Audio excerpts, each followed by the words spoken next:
जय Jagannath. Odisha live education को आपण मानक स्वागत। आसंतु ओडिया ग्रामर रे जानिबा अलंकार चैप्टर रे थिबा अर्थालंकार विषय रे। अलंकार को दुई भाग रे विभक्त करा जायछि। गोटे होछि शब्दालंकार आउ गोटे होछि अर्थालंकार। शब्दालंकार विषय रे हम डिस्कशन करि सारिछे। एबे आसंतु जानिबा अर्थालंकार कोन अटे। देखंतु अर्थालंकार माध्यम रे भाव और अर्थ रे चारुता सृष्टि करा जाय थाए। भिन्न भिन्न अर्थबोधक पद व्यवहार द्वारा यह संभव होता है। अर्थात पद मध्य भिन्न भिन्न बा अलगा अलगा अर्थ प्रदान करुथिबा पदगुड़ी को व्यवहार करा जाई भाव और अर्थ रे चमत्कारिता सृष्टि करागले, सौंदर्यता सृष्टि करागले, सुंदरता सृष्टि करागले, चारुता सृष्टि करागले अर्थालंकार होता है। एबे आसंतु उदाहरण माध्यम रे बुझिबा। देखंतु उद्धव कहिबटी गोपीनाथंकु कर पल्लवर कनिष्ठ मुद्रिका कंकण हेलाणी करकु। भक्तचरण दास को द्वारा रचित मथुरा मंगल काव्यरु आसीअछि। खूब सुंदर भावरे चमत्कार भावरे वर्णना करा जायछि। भाव एवं अर्थ मध्य खूब सुंदर अटे। एबे आसंतु बुझिबा। देखंतु एठारे कर पल्लवर कनिष्ठ मुद्रिका कंकण हेलाणी करकु माध्यम अर्थालंकार सृष्टि करा जायछि। एहार अर्थ हेउछि गोपी माने श्रीकृष्ण को झुरी झुरी अति रोगिणा होई जाइछन्ति। एणु तांकर आंगुठीर मुदी गुड़िक एबे बाहुर कंकण होई गलाणी। अर्थात गोपी माने श्रीकृष्ण को झुरी झुरी एते रोगिणा होई जाइछन्ति जे सेमानकर शरीर क्षीणप्राय होई जाइछि। तेणु सेमाने आंगुठी पिंधुथिबा मुदी गुड़िक सेमानकर बाहु को होई गलाणी। अर्थात आंगुठी सदृश सेमानकर बाहु होई गलाणी। खूब सुंदर भावरे भिन्न भिन्न अर्थरे पदगुड़ी को व्यवहार करा जाई भाव एवं अर्थरे चमत्कारिता सृष्टि करा जायछि, सुंदरता सृष्टि करा जायछि। तेणु यह अर्थालंकार अंतर्गत अटे। एबे आसंतु जानिबा अर्थालंकार को केते भागरे विभक्त करा जायछि। एही अर्थालंकार को चारि भागरे विभक्त करा जायछि। सेगुड़िक हेले उपमा, रूपक, उत्प्रेक्षा, अर्थांतर न्यास। एबे आसंतु एगुड़ी को बुझिबा। फास्ट आमे जानिबा उपमा अर्थालंकार कौन अटे। देखंतु उपमा परस्पर ठारू संपूर्ण पृथक विजातीय दुईटी वस्तुर कौनसी साधारण धर्म द्वारा सादृश्य कल्पना करागले जो अलंकार हुए ताहा हेउछि उपमा अलंकार। जदि परस्पर ठारू संपूर्ण रूपे अलगा होइथिबा दुईटी वस्तु मध्यरे किछि गोटिए साधारण गुण द्वारा सादृश्य परिलक्षित होइथाए, साधारण गुण द्वारा सादृश्य कल्पना करा जायथाए, समानता कल्पना करा जायथाए, सेठारे उपमा अलंकार होइथाए। ताहा हेउछि उपमा अलंकार। आसंतु बुझिबा। देखंतु उपमा अलंकार रे जहाकू तुलना करा जाए ताहाकू उपमेय कहा जाए। जहाकू तुलना करा जाए ताहाकू उपमेय कहा जाए। उपमा अलंकार रे जहा सहित तुलना करा जाए ताहाकू उपमान कहा जाए। भल भाबरे मने रखंतु। आउ थरे कहूछि उपमा अलंकार रे जहाकू तुलना करा जाए ताहाकू उपमेय कहा जाए। जहा सहित तुलना करा जाए ताहाकू उपमान कहा जाए। देखंतु उदाहरण। भग्न घटु आहा सलील जेसने बही जाउअछि आयु प्रतीक्षणे। एठारे आयु को तुलना करा जायछि सलील सहित। जीवनर आयु को आयुष्य को सलील बा जल सहित तुलना करा जायछि। घटटी भांगीगले जेपरी पानी बही जाए ठीक सेहीपरि जीवनर आयु प्रति क्षण रे बही जाउअछि। आयु को जल सहित तुलना करा जायछि। पानी बा जल घट भांगीगले जेपरी बही जाइथाए ठीक सेही भली आम जीवनर आयु प्रति क्षण रे बही चलछि। तेणु आयु को तुलना करा जायछि जेहेतु आयु हेउछि उपमेय। सलील सहित तुलना करा जायछि तेणु सलील हेउछि उपमान। आयु को तुलना कराଯାଇଛି तेणु आयु उपमेय।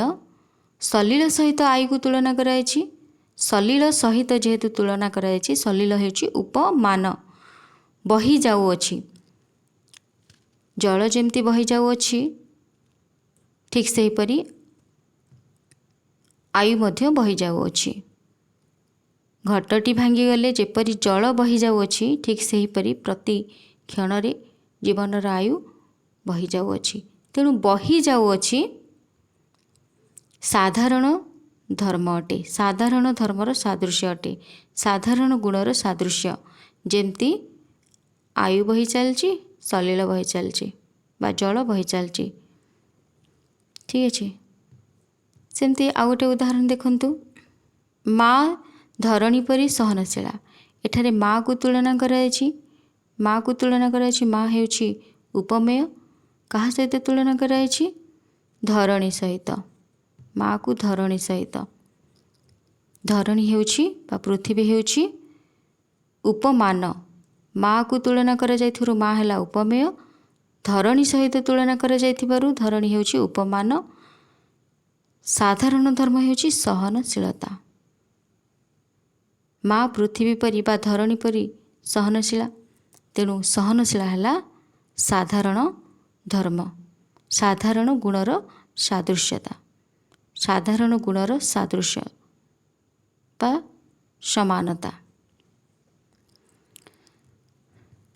नेक्स्ट जानिबा उपमा अलंकार को तीन भाग रे विभक्त करा जायछि।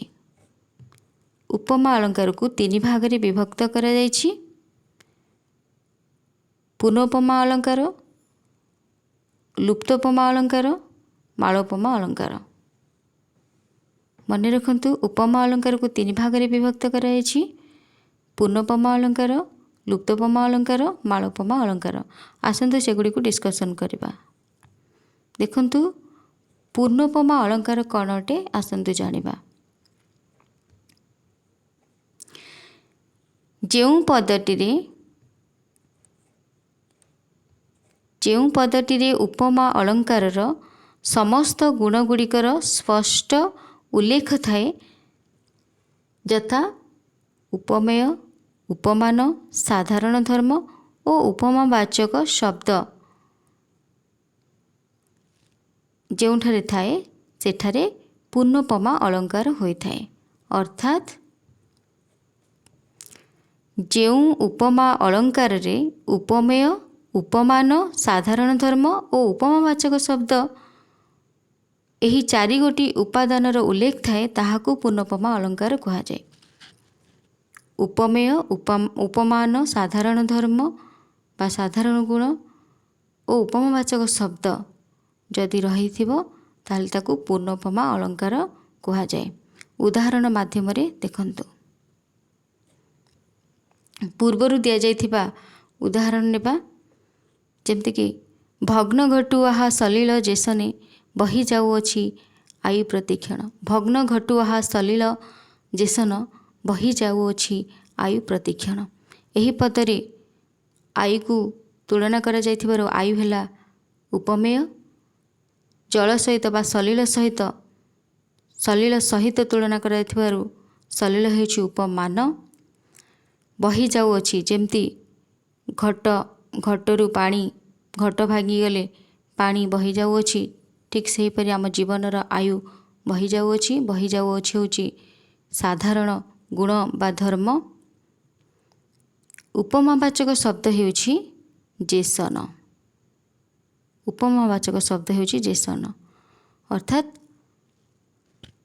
सलिल जेमिति बहुछि, घट भांगी गले जल जेमती बही जाउछि, जेसन जेपरि बहुछि सेपरि आयु, जीवनर आयु प्रतिक्षण बही जाउछि। तेणु उपमावाचक शब्द है जेसन। देखंतु एही पदटी रे उपमेय, उपमान, साधारण धर्म, उपमावाचक शब्द स्पष्ट रूपे उल्लेख थिबारु एहा पूर्णोपमा अलंकार अंतर्गत अटे। नेक्स्ट जानिबा लुप्तोपमा अलंकार। देखंतु लुप्तोपमा अलंकार, लुप्त अर्थात लोप, लुप्तोपमा अलंकार।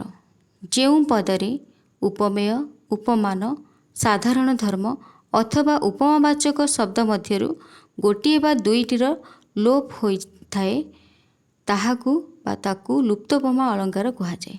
आसन्तु उदाहरण माध्यम बुझिबा।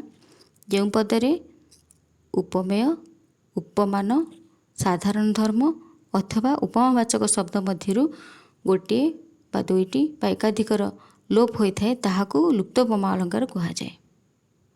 देखंतु उदाहरण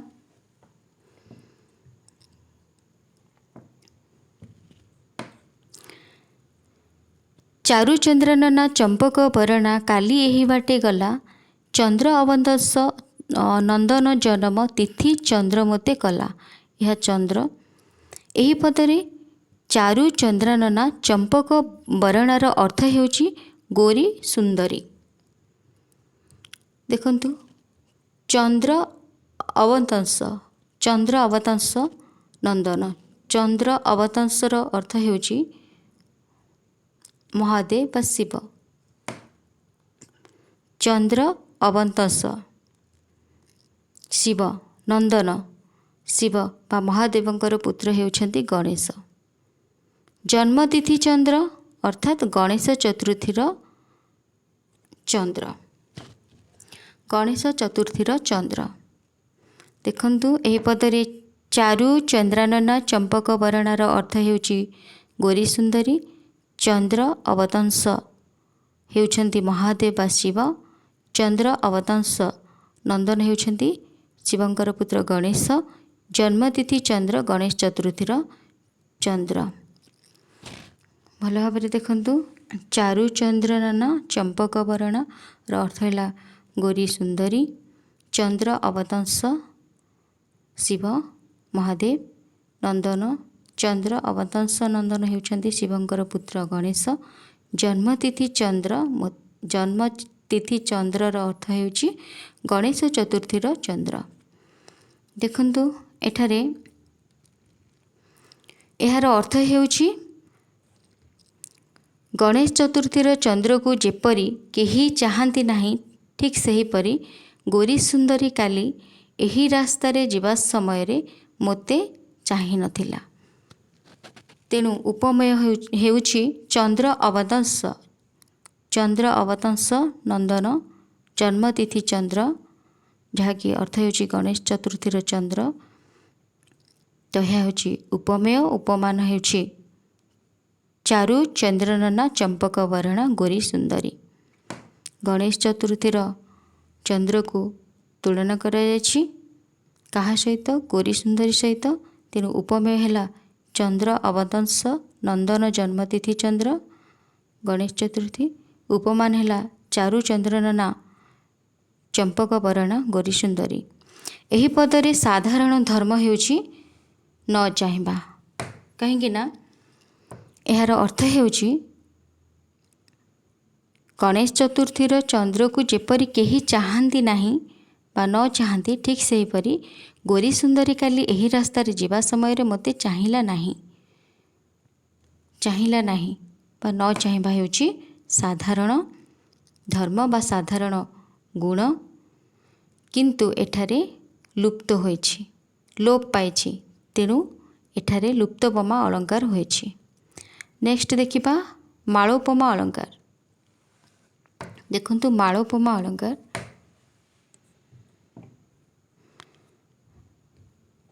गोटिए उपमेयर एकाधिक उपमान थिले ताहाकू मालोपमा अलंकार कहा जाए। आसंतु उदाहरण माध्यम रे बुझिबा। देखंतु मिसी जाए जथा तारा रवि किरणे मिसी जाए जथा जीवात्मा विश्व आत्मा चरणे मिसी जाए जथा चपला नील जलद अंगे मिसीगला तथा अबला सही नील तरंगे। एठारे अबला को तुलना करा जायछि। अबला हेउछि उपमेय कहा कहा सहित तुलना करा जायछि आसंतु एबे जानिबा। तो सेगुडी हेबे उपमान। देखंतु एठारे उपमेय होउछि अबला मिसीगला अबला से नील तरंगे किपरि भाव रे कहा कहा परि मिसिला तो सेगुडी आमे जानिबा। जेहेतु अबला को तुलना करा जायछि एहा हेउछि उपमेय। एही अबला सहित एकाधिक उपमान रही। अबला को तुलना कराई क्या क्या सहित जानतु, प्रभाती तारा सहित, जीवात्मा सहित, चपला सहित। तेणु एठारे एकाधिक उपमान है। प्रभाती तारा गोटे उपमान, जीवात्मा गोटे उपमान, चपला गोटे उपमान। देखि नियंतु पद्यटी। एठारे अबला को तुलना कराई प्रभाती तारा, तारा मिसी जाए यथा तारा रवि किरणे, प्रभाती तारा। जीवात्मा मिसी जाए विश्व आत्मा चरण, जीवात्मा जमती मिशुची, चपला जमती मिशुची नील जलदंगे। तेणु एगुड़िक सब उपमान हेले। प्रभाती तारा, जीवात्मा, चपला। अबला हेउची उपमेय, मिसी जाए होची साधारण गुण बा धर्म, एवं यथा तथा एगुड़िक सब उपमावाचक शब्द। तेणु एठारे एकाधिक उपमान रही मालोपमा अलंकार हेछि एठारे। नेक्स्ट जानिबा रूपक अलंकार कौन अटे। देखंतु रूपक अलंकार उपमेय ठारे उपमान आरोप करा जाई अभेद कल्पना करागले जो अलंकार हुए ताकू रूपक अलंकार कहा जाए। उपमान एवं उपमेयर अभेद कथन को रूपक अलंकार कहा जाए। उपमान एवं उपमेय मध्य कौन सी पार्थक्य नथिबो, अभेद कथन को रूपक अलंकार कहा जाए। तो ही रूपक अलंकार रे परी, यथा, जेपरी यही सब उपमावाचक शब्द प्रयोग होई न थाए। उपमा अलंकार रे होई थाए किंतु रूपक अलंकार रे होई न थाए। परी, यथा, जेपरी एगुड़िक उपमावाचक शब्द अटंती, एगुड़िक प्रयोग होई न थांती रूपक अलंकार रे। आसंतु जानिबा उदाहरण देखंतु। आशा पारिजात फुटिब हृद नंदन बने, ज्ञान भक्ति कर्म सौरभ व्यापी जीव भुवने। यह भक्त कवि मधुसूदन राव को द्वारा रचित होइछि, कुसुमांजलि आसी। एठारे हृदय को नंदन वन सहित नंदन वन दर्शा जाइछि। एठारे हृदय को नंदन वन बोली कहा जाइछि। कवि एठारे हृदय को नंदन वन बोली दर्शाइछन्ति। तेणु हृदय एवं हृदय रूपक नंदन वन बोली कहिछन्ति, हृदय को से नंदन वन बोली दर्शाइछन्ति। तेणु हृदय एवं नंदन वन मध्यरे कौनसी पार्थक्य नाही, अभेद रहिछि। तेणु एठारे रूपक अलंकार सृष्टि होइछि। उपमा अलंकार रे सादृश्य दर्शा जाइथिबा बेले उपमावाचक शब्दर व्यवहार करा जाय थाए। मन रखंतु उपमा अलंकार रे सादृश्य समानता दर्शा जाइथिबा बेले उपमावाचक शब्द गुड़िक व्यवहार करा जाय थाए, किंतु रूपक अलंकार रे उपमावाचक शब्द प्रयोग होई न थाए। जेमति कि परी, तथा, यथा, जेपरी, सेमिति सेमिति एगुड़िक रूपक अलंकार रे प्रयोग होई न थाए। रूपक अलंकार एगुड़िक प्रयोग होई न थाए। उपमान एवं उपमेय मध्य अभेद बा भेद बा पार्थक्य न थाए। जेमति कि आमे बुझिले हृदय नंदन बने, अर्थात हृदय को नंदन वन बोली कहिछन्ति कवि। हृदय एवं नंदन वन मध्य कौनसी पार्थक्य नाही। एबे आमे जानिबा रूपक अलंकार को केते भाग रे विभक्त करा जायछि। देखंतु रूपक अलंकार को तीन भाग रे विभक्त करा जायछि। पारंपरिक रूपक अलंकार, सांग रूपक अलंकार, निरंग रूपक अलंकार। एबे आसन जानिबा पारंपरिक रूपक अलंकार। देखंतु जेउ पदरे गोटिए वस्तुरे आरोप निमित्त अन्य एक नववस्तुर आरोपर आवश्यकता होइथाए सेठारे पारंपरिक रूपक हुए। अर्थात जो पदरे गोटिए पदरे अभेद निमित्त गोटिए पदरे पार्थक्य न रहिबा निमित्त अर्थात अभेद निमित्त आरोप निमित्त अन्य एक वस्तु अन्य एक नववस्तु नुआ वस्तुर आरोपर आवश्यकता होता है। अन्य एक नववस्तुर आरोपर आवश्यकता होता है। गोटिए बुझंतु जो पदरे गोटिए वस्तुरे आरोप निमित्त गोटिए वस्तुर अभेद निमित्त अन्य एक नववस्तुर आरोपर आवश्यकता होता है सेठारे पारंपरिक रूपक हुए। उदाहरण माध्यम बुझा आसतु देखंतु उदाहरण दरिद्रता पंकेपूर्ण मो जीवन सर जंजाल जलद चले आबिल उदार। एठारे दरिद्रता सहित पंकर आरोप बा अभेद कथन होइछि। दरिद्रता सहित पंकर अभेद कुहाଯାଇଛି बा कथन होइछि। सेथिପାଇଁ अन्य अन्य गुड़िकर मध्य अभेद होइछि। देखिबा कौन कौन जीवन सर जंजाल सहित जलद जले एगुड़िकर अभेद होइछि। जानतु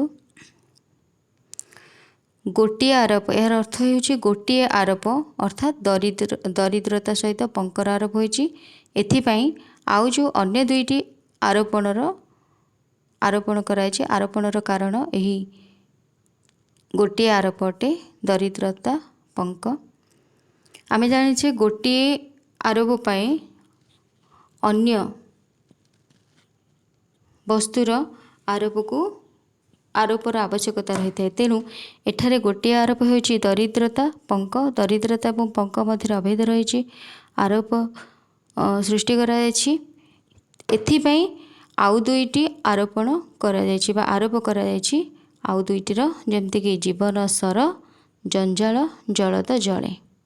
आवश्यकता होछि यही जो दुईटी आरोपण रो कारण होछि कि दरिद्रता पंक। यही दरिद्रता पंक रे आरोप पाई आउ दुईटी आरोपण आवश्यकता है जमतीक जीवन सर जंजाल जलद। से जीवन सर जंजाल जलद आरोप कराଯାଇଛି। ठीक अच्छे तेणु यहाँ पारंपरिक रूपक अलंकार कहुए। एबे आमे जानिबा सांग रूपक अलंकार जोठारे मुख्य उपमेय तार विभिन्न अंगरे यथाक्रमे मुख्य उपमान और तार विभिन्न अंग अभेद भाव में आरोपित हेले सांग रूपक अलंकार होता है। उदाहरण माध्यम बुझा देखंतु। उदाहरण रही कविता बनिता कविता पिता कहिबा लोक तार उपमाता कले ताकू अम्भुग रसिक नेता केते ही अबा रही योग्यता कुमति गुआर केवल बईमात्र भाई तार। यही पदरे देखंतु कविता को बनिता सह आरोपित करा जायछि। कविता को बनिता सह आरोपित करा जायछि अर्थात कविता एवं बनिता मध्य अभेद रही। सेथिପାଇଁ कवि को पिता भाव में आरोपित कराଯାଇଛି। कवि को पिता भाव में आरोपित कराଯାଇଛି। एही पदरे कविता को बनिता सह आरोपित करा जायथिबारु कवि को पिता भाव में आरोपित करा जायछि। तेणु यह सांग रूपक अलंकार अटे। जोठारे मुख्य उपमेय देखंतु जोठारे मुख्य उपमेय और तार विभिन्न अंगरे यथाक्रमे मुख्य उपमान तार विभिन्न अंग अभेद भाव में आरोपित हेले सांग रूपक अलंकार होता है। यही पदटी जेहेतु देखंतु कविता को बनिता सहित आरोपित करा जायछि सेथिପାଇଁ कवि को पिता भाव में आरोपित करा जायछि। कविता को बनिता सहित आरोपित करा जायथिबारु कवि को पिता भाव में आरोपित करा जायछि। नेक्स्ट देखिबा निरंग रूपक अलंकार देखंतु। जोठारे गोटिए उपमेयर एकमात्र उपमान आरोप बा अभेद कथन होता है सेठारे निरंग रूपक अलंकार होता है। देखंतु उदाहरण माध्यम गोटिए मात्र उपमान आरोप गोटिए उपमेयर एकमात्र उपमान आरोप अभेद कथन को निरंग रूपक अलंकार कहुए। देखंतु उदाहरण बदन दधिति थरे चाही तांक मुख कला अबा मत लाज खुलिलता अंगे की सहसा लागिगला कहा हस्त। ଏହି ପଦଟିରେ ଦେଖନ୍ତୁ ଜୀବନ ସହିତ ଦଧିତିର ଅଭେଦ୍ୟ କଳ୍ପନା କରାଯାଇଥିବାରୁ ଏହା ନିରଙ୍ଗ ରୂପକ ଅଳଙ୍କାର। ଗୋଟିଏ ଉପମେୟ ସହିତ ଗୋଟିଏ ଉପମାନର ଅଭେଦ୍ୟ କରାଯାଇଥାଏ।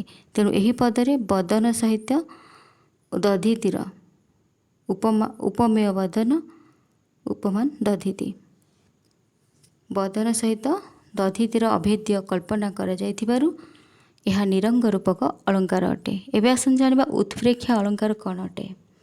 ଦେଖନ୍ତୁ ପ୍ରକୃତ ପଦାର୍ଥରେ ଅପ୍ରକୃତ ପଦାର୍ଥର ତୁଳନା କରାଗଲେ ଉତ୍ପ୍ରେକ୍ଷା ଅଳଙ୍କାର ହୋଇଥାଏ। ଯାହା ପ୍ରକୃତ ଅଟେ ସେହି ପ୍ରକୃତ ପଦାର୍ଥକୁ ବା ପ୍ରକୃତ ପଦାର୍ଥରେ ଅପ୍ରକୃତ ପଦାର୍ଥର ଯଦି ତୁଳନା କରାଗଲା ତାହେଲେ ଉତ୍ପ୍ରେକ୍ଷା ଅଳଙ୍କାର ହୋଇଥାଏ। ଉତ୍ପ୍ରେକ୍ଷା ଅଳଙ୍କାରର ଆଉ କ'ଣ ବିଶେଷତା ଦେଖନ୍ତୁ। ଉତ୍ପ୍ରେକ୍ଷା ଅଳଙ୍କାରରେ ଉପମେୟ ଉପମାନର ସମ୍ଭାବନା କରାଯାଇଥାଏ। ଅର୍ଥାତ୍ ଉପମେୟ ଓ ଉପମାନର ସମ୍ଭାବନା କରାଯାଇଥାଏ। ଏହି ଅଳଙ୍କାରରେ କି, ଅବା, ସତେ ବା ବୋଧେ ପ୍ରଭୃତି ଶବ୍ଦ ବ୍ୟବହାର କରାଯାଇଥାଏ। ଆପଣମାନେ ଇଜିଲି ଜାଣିପାରିବେ ଯଦି କି, ଅବା, ସତେ ବା, ବୋଧେ ଏହି ଶବ୍ଦ ଗୁଡ଼ିକ ପ୍ରୟୋଗ ହୋଇଛି ତାହେଲେ ନିଶ୍ଚିତ ରୂପେ ଉତ୍ପ୍ରେକ୍ଷା ଅଳଙ୍କାର ଅଟେ। ଦେଖନ୍ତୁ ଉଦାହରଣ ଚୁମ୍ବି ଚରଣକୁ ଚିକୁର ରାଜି ଦୋଳେ ଚରମେ ମଦନ କେତନ ଉଡ଼ଇ କିବା ଶୋଭା ଆଶ୍ରମେ। ଚୁମ୍ବି ଚରଣକୁ ଚିକୁର ରାଜି ଦୋଳେ ଚରମେ ମଦନ କେତନ ଉଡ଼ଇ କିବା ଶୋଭା ଆଶ୍ରମେ। ଏହା ରାଧାନାଥ ରାୟଙ୍କର ଚନ୍ଦ୍ରଭାଗାରୁ ଆସିଅଛି। ଏହାର ଅର୍ଥ ଆମେ ବୁଝିବା। ଦେଖନ୍ତୁ ଏହି ପଦରେ ନାୟିକା ଚନ୍ଦ୍ରଭାଗାର ଚିକୁର ରାଜି ଅର୍ଥାତ୍ କେଶଗୁଚ୍ଛକୁ ଶୋଭା ଆଶ୍ରମର ମଦନ କେତନ ସହ ସମ୍ଭାବନା ବା ତର୍କଣା କରାଯାଇଛି। ଏହି ପଦଟିରେ କିବା ଦେଖନ୍ତୁ ଏଠାରେ କିବା ବ୍ୟବହୃତ ହୋଇଛି। ତେଣୁ ଏହା ଉତ୍ପ୍ରେକ୍ଷା ଅଳଙ୍କାର ଅଟେ। ରହିଛି କି ଯଦି ଅଳଙ୍କାରରେ କି, ଅବା, ସତେ ବା, ବୋଧେ ପ୍ରଭୃତି ଶବ୍ଦ ବ୍ୟବହାର ହୋଇଥାଏ ଏହା ଉତ୍ପ୍ରେକ୍ଷା ଅଳଙ୍କାର ହେବ। ଏଠାରେ ଦେଖନ୍ତୁ କିବା ବ୍ୟବହୃତ ହୋଇଛି ତେଣୁ ଏହା ଉତ୍ପ୍ରେକ୍ଷା ଅଳଙ୍କାର ଅଟେ। ନେକ୍ସଟ ଦେଖିବା ଉତ୍ପ୍ରେକ୍ଷା ଅଳଙ୍କାରକୁ ଦୁଇ ଭାଗରେ ବିଭକ୍ତ କରାଯାଇଛି। ଦେଖିନିଅନ୍ତୁ ଉତ୍ପ୍ରେକ୍ଷା ଅଳଙ୍କାରକୁ ଦୁଇ ଭାଗରେ ବିଭକ୍ତ କରାଯାଇଛି। ସେଗୁଡ଼ିକ ଆମେ ଜାଣିବା ବାଚ୍ୟୋତ୍ପ୍ରେକ୍ଷା ଅଳଙ୍କାର ଆଉ ଗୋଟେ ହେଉଛି ପ୍ରତୀୟମାନ ଉତ୍ପ୍ରେକ୍ଷା ଅଳଙ୍କାର।